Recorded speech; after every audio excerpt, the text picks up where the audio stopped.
third quarter, obviously pretty much an avalanche, but what did you see, I think, your team?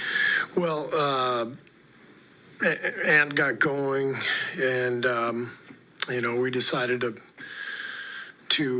go to a bigger lineup with J.K. and Trace, Draymond, Jimmy, just to try to slow them down and slow Ant down. And obviously didn't work. They kept scoring, and we couldn't score, so we just lost our ability to connect the game there in that third quarter, and they got loose, and that was the difference in the game. Where did you see the main issues defensively tonight? Well, they went 16 for 34 from three. It felt like there were some in the third quarter where we got disconnected defensively, and they got wide open looks. I also thought they hit some really tough shots as well. They played a great game, and obviously took it to us. And we got to bounce back. We got a flight to Minneapolis tomorrow and a chance to extend the series, and that's the plan. Steve, hypothetical, but if Steph on game day said, I feel I can go, I want to give it a try, would he go then, or there's a possibility he would be overruled? When are we giving the update? Wednesday we'll have an update. Steve, after taking 26 shots in Game 3, Jimmy only has 9 tonight. What were you seeing from him, what the Wolves are doing defensively, and just how he was playing overall? Well, he wasn't as aggressive tonight, but I didn't see a lot of openings either. It's ideally we could put more shooting around him to open up the floor a little bit, but with Steph out, we're not going to be able to do as much of that. But with that said, we'll look at the tape and see where we can find some openings for him, and I know he'll be aggressive for Game 5. Stephen, another tough shooting night for Brandin. I know he does other things, but at what point does he just have to make shots for you guys to be successful in this series? Well, again, it's the series changed with Steph's injury, so everybody's shots are going to be more difficult. There's just Steph's the guy who breaks the defense down for us and creates that offensive flow, and I think the end result is that shots are more difficult for every single guy. So I thought BP played really hard tonight, did some really good things. We pushed the tempo. We scored 60 points in the first half. So we did some good things. We just couldn't sustain it overall. Do you know yet if Steph's making the trip regardless? I assume he is, but I haven't asked him. You mentioned it, and you've kind of alluded to it in a few of your answers, but you go 8 of 27 from 3 tonight. And I know even at the beginning of the year, you guys wanted it to be really high volume of threes, and that's with Steph obviously in the mix. But how much of an issue is just the straight volume of attempts right now and the lack of? Yeah, I mean, it's the fact that we're playing some lineups that don't have a ton of spacing by necessity to be able to guard and to be able to hang defensively.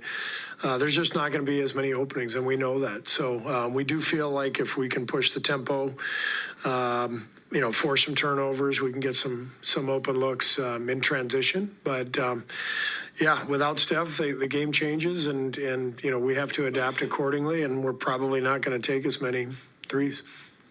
Steve, you obviously saw Anthony Edwards for 6 weeks last summer in practices, not just the games, but how much did you see his three improving the way it obviously has, and how much does that change the equation? I mean, he was always a tough cover, but I imagine now when he's making threes like that, it's very, very difficult. Yeah, this has been an amazing shooting year for him, shooting as many as he is, I think 10 or 11 per game. That's way up from his first few years in the league. So I think the last couple summers have been great for him with USA Basketball, working out every day with all those guys. And Chris has done a great job with him, with that team.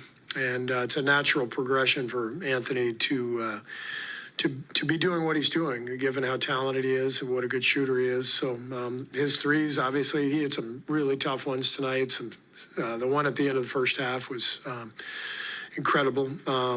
So he's a great player, and, that's the challenge. We've got to try to slow him down in Game 5. One quick follow-up. He said on his ESPN interview that he worked with Steph a lot last summer. How much did you see them interacting in practices? Yeah, every day, all those guys.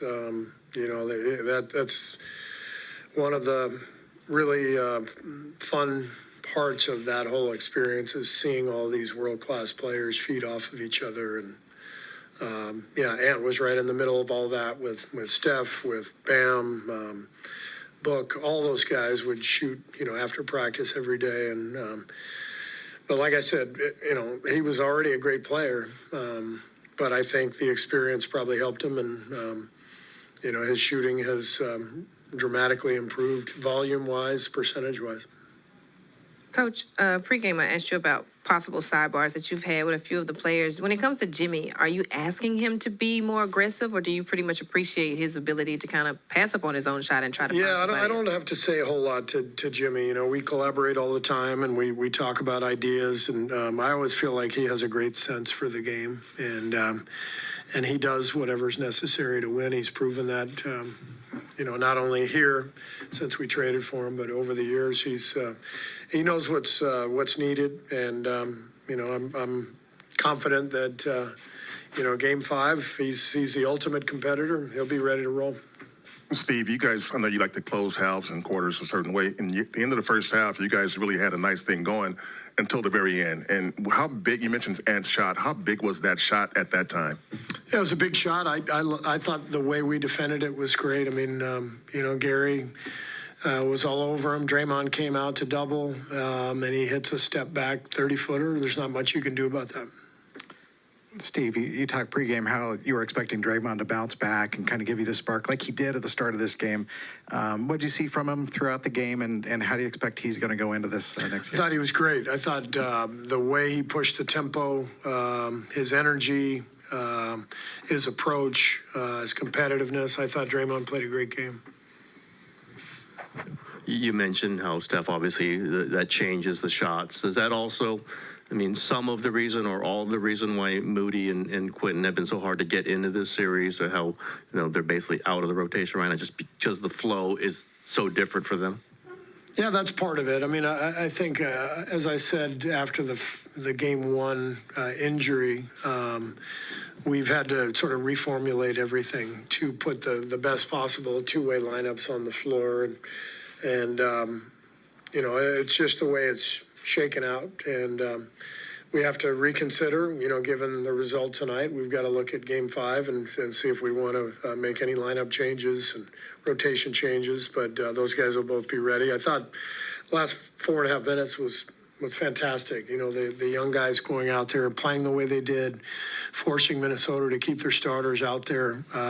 That's important. It's always important to close games well. And I loved what those guys did. And they all played well, and that matters to me, looking at, what's next for Game 5.